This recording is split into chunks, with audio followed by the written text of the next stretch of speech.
Okay, so welcome back to my channel guys. This is Prof. N. So, isang doktor, professor at magaling magluto. So, the vlog that I'm going to share with you is all about the water. So, first and foremost, contains all about water. So, water is very important in our body. So, from the adapted from H. Michel, the brain and heart are 73% water, and the lungs are around 83% water. And this is actually according to the Journal of Biological Chemistry.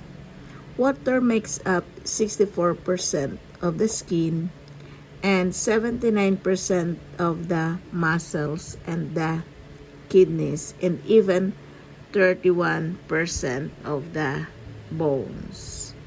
So, ano ba ang nagagawa ng water sa ating katawan? So, ano nga ba nagagawa ng water sa ating katawan? So, what does water do for us? Okay, in our body. So, simply, it needed by the brain to manufacture hormones and neurotransmitter. So, napakahalaga ng water sa ating katawan. And aside from that, it forms saliva. Okay. For digestion, it's simply. So, yung laway natin. So, at the same time, not only forms saliva, but it keeps mucous membrane moist. So, naging moist ang ating mucous membrane, and at the same time, it really regulates body temperature. Okay. So, you will experience sweating and respiration. So, ayan, regulates the body temperature. So dito nakikita natin yung ano ba ang temperatura ng ating katawan. What will be the temperature of our body? So is it ba we are normal, or is it ba 37, or is it ba we are hyperpyrexia? So ayan, it regulates body temperature. So ayan.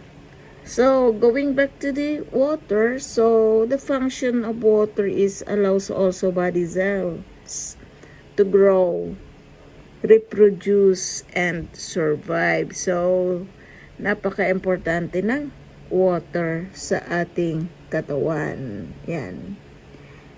And at the same time, it acts as a shock absorber for the brain and the spinal cord.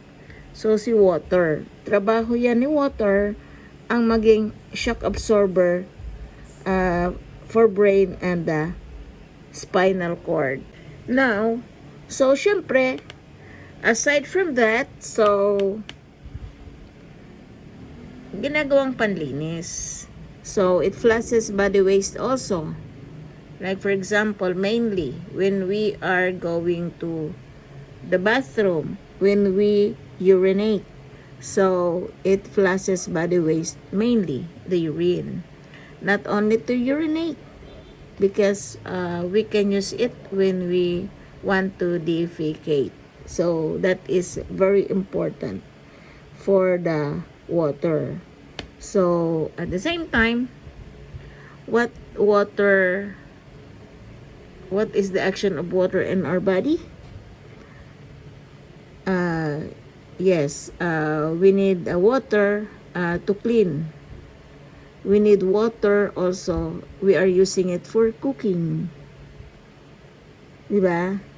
So, water in our body, it actually lubricates our joints. So, if you can analyze and if you can see, water is very important in our joint also. So, sabi nga natin, di ba, that is very important to lubricate our joints. So, water also is the major component of the most body parts. So, napakahalaga ng water sa ating katawan. And it really converts food to component needed for survival, for digestions. Yan.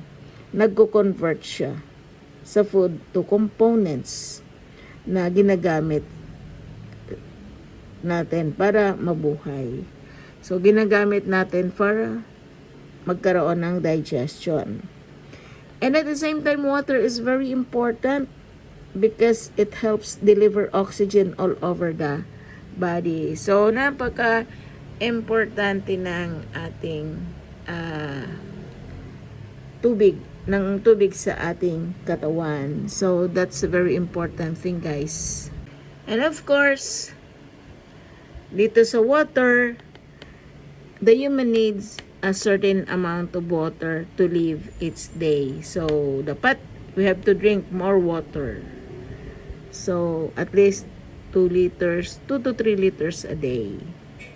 So, of course, this varies depending on one's age, gender, and as well as where they live. So, saan ba siya nakatira?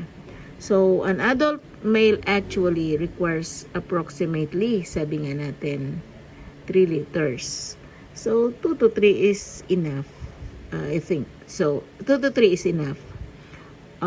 Liters of water per day.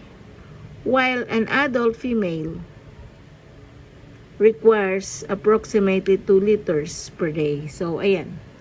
So, ang sabi natin, an adult male requires approximately 3 liters of water per day. And for the adult female, it requires approximately 2 liters per day. Now, how can we be safe in water? So, keeping water safe simply means, first, dapat it should be no defecation or urination should occur near or in the source of drinking or bathing water. So, walang tatai or walang iihi sa malapit sa source ng drinking or bathing water. So, that's very clear. Okay, so keep your animals also away places where water is collected. So, yan, it's very important in order for us to keep water safe. So, 3 is drinking water must always be boiled or chlorinated and keep free of lice and dust. So, in order to make us safe, so dapat when we are to drink that water, so we must see that it's always boiled or it always chlorinated and keep free of lice and dust.